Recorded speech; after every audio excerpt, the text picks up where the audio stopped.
So I spent the whole of last night, from 10 PM till the morning, watching the finale of Stranger Things, and whew, boy have I got a lot to say. I have to preface this by saying that I am on very little sleep right now, because I was actually deeping the ending way too much.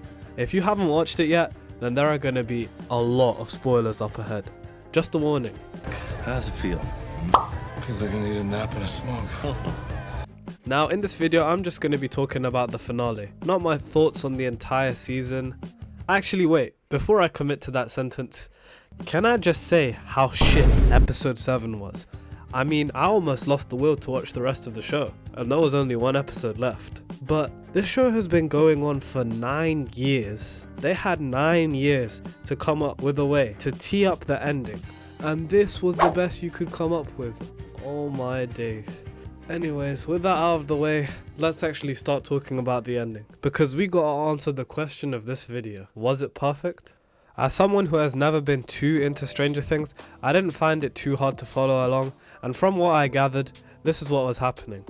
They figured out that the Upside Down is basically a wormhole between Earth and the Abyss, and on the Abyss is the Mind Flayer, the big beast who wants to take over Earth and control it using a hive mind. One thing that did piss me off is how casual these guys were acting. Jonathan and Steve were making up like they weren't on a completely different planet about to face off against a monster. They went there with the intention of killing Vecna and saving the kidnapped children, but where was the urgency? Let's talk about some positives though. I really liked how they finally showed us Vecna's real origin story, and now we finally know that he wasn't born as some creepy child with psychic powers, but he too was once an innocent lad. Then he basically slimed out some professor in some caves and touched the Mind Flayer stone thingy, and from that moment onwards he was no longer Henry Creel, but a vessel for the Mind Flayer. He became Vecna. Also, the actor, Jamie Campbell-Bower, did a great job here. I mean, his acting was insane, and this scene was clearly not an easy one to shoot, with so many complex feelings of fear, nostalgia, and hope when Will's trying to convince him to turn against the Mind Flayer. This guy should defo win an Emmy or something, because he clearly has the sauce. The other actors did play their roles pretty well, but in terms of standout performances, I'd have to give it to him. His was the most memorable. The boss battle. Oh my days, this was epic. 11 jumping in main character style.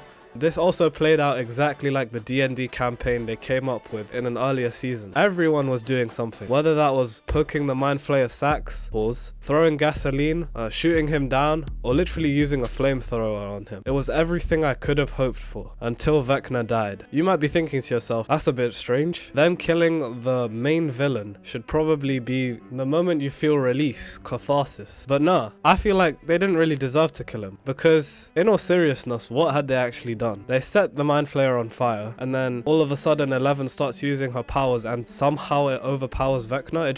It felt a bit too easy, considering that it took 5 seasons to get here. Also, what was that BS with Will, man? This guy couldn't even possess Vecna for the past 3 episodes, and now in the final boss battle, he's unlocked some sort of deep power inside of him and saves 11. I guess it was kinda cool, but totally unrealistic. It just felt like lazy writing to me, to be honest. And then after that moment, 11 deals the final blow, or final stab, I don't know what you want to call it, and Vecna dies. Let me know what you guys thought about this fight.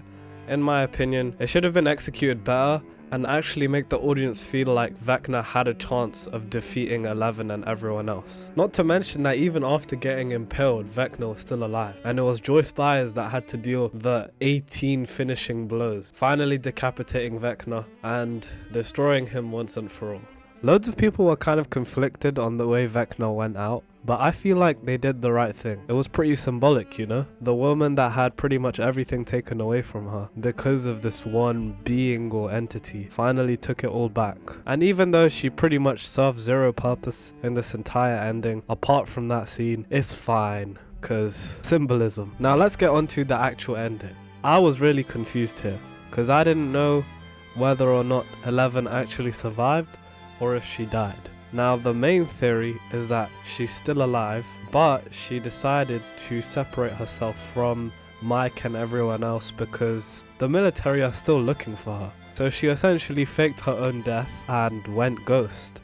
Now, I'm not really too sure about the necessity of going ghost and whether or not some sort of deal could have been You don't reached, want to be like but this. once again there's this This is creeping disgusting. feeling of lazy writing by the Duffer brothers, especially when it comes to Eleven's character and the way she got her ending. I feel like they took the easy way out by separating her from the group, because a real resolution couldn't be reached, is essentially what they're saying. So what they did instead was just make it so that she wasn't part of Hawkins at all. And while that did allow everyone else to have their happily ever after, Mike just got done dirty. A really cool detail I thought they added was when they showed that scene of her trekking the mountains. She finally finds a place, but instead of having 3 waterfalls that Mike was going on about earlier in the show, it has 2. The last campaign that they all had together was pretty nostalgic as well, considering I've basically grown up with this show, and seeing them all put their books back on the shelf in order was a really wholesome moment that tied together the entire show. And then seeing Holly and all of her friends gathered around in the basement playing Dungeons and Dragons for the first time as Mike gazes over them sort of fills you with a sense of pride, I guess, because Mike has been able to make peace with his ending, and with his ending comes a new beginning. Also, Hopper marrying Joyce is probably one of the best moments I've seen in this show in terms of pure joy, just happiness being felt when I watched that scene. They deserve it so much after all the shit they've been through, and yeah, just couldn't stop smiling. Jonathan, Nancy, Steve and Robin all meet at the top of the Radio Shack, and this felt really weird to watch because it was kind of relatable. When you grow older, you slowly drift away from the friends that you were really close to, and you try and find people like them, but you know you'll never really be able to. And they all really get emotional about it, and then they come up with a solution. They'll meet together and they'll stay friends. In this moment, we sort of see these characters actually growing up into adulthood, and despite the challenges that they'll probably face, at least they'll have each other, and that's really what this entire show has been about. No matter what crazy aliens or monsters they have to fight, as long as they were together, they could overcome it. Still have no clue what happened to Murray though, so I don't really know how I feel about that. The one thing I would have said that this ending did was tie up all the loose ends. But how can you leave such a big character like that completely out of the ending? There is talks about a spin-off being released, so maybe he might have something to do with that, and I really hope he does because he was one of my favorite characters. So I really hope with my whole heart that the Duffer brothers can cook up a good ending, or maybe a new beginning for his story.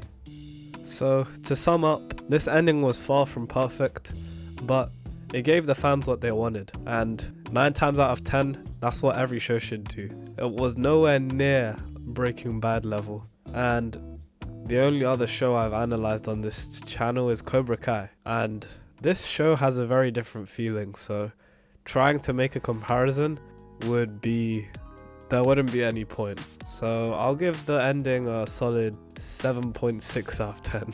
Let me know what you guys think in the comments down below. Subscribe if you like Stranger Things. Subscribe if you don't, because that's not the only thing I talk about on here. And let me know what you thought of this video.